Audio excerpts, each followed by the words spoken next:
Welcome to Cool Talk. I did a video the other day about all the Rocky related films and my apprehension about what would they do with Creed 2.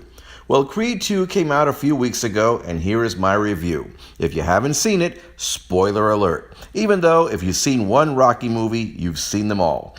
I enjoyed Creed 2 more than I thought I would, but not as much as Creed 1. But that said, the film worked. Michael B. Jordan has really come into his own as an actor, especially as a physical actor. You could almost feel his pain as he suffered the broken ribs in the ring and hobbled about in the hospital bathroom pissing blood. He has very good chemistry with Tessa Thompson. Her upcoming total deafness and the realities of raising a possibly hearing impaired child, all well played.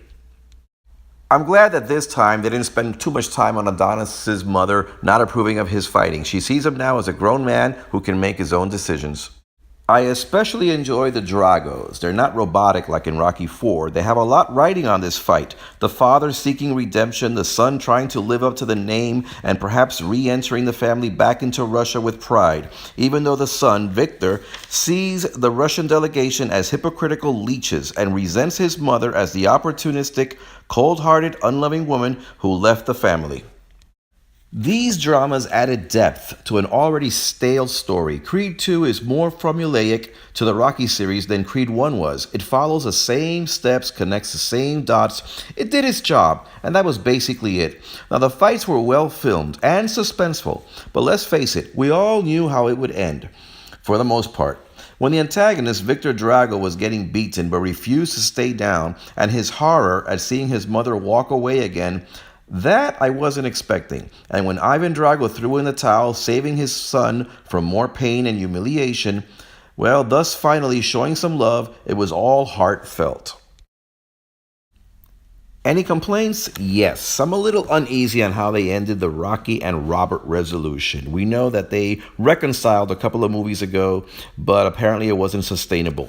Now, the Creed films never explain the estrangement between the two, and that's fine. Sadly, it happens. Kids move away, they call once a week, then once a month, then never.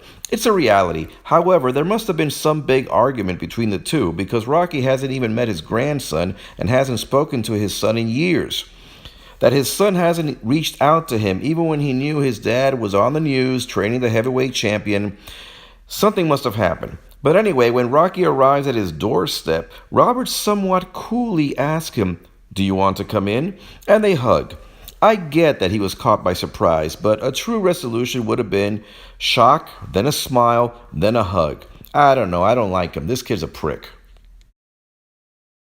Will there be a Creed 3? Probably, but without Stallone. He's not coming back, and that's good. They need to focus on Adonis Creed.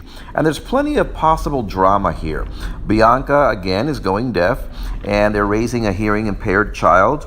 Adonis may still have some deep-seated insecurities as he leaves a troubled past that he's led and has to step into manhood and carry his new responsibilities.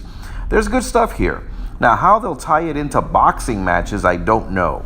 A rematch with one of the past fighters doesn't seem too appealing, and to bring in a new menacing antagonist seems like more of the same.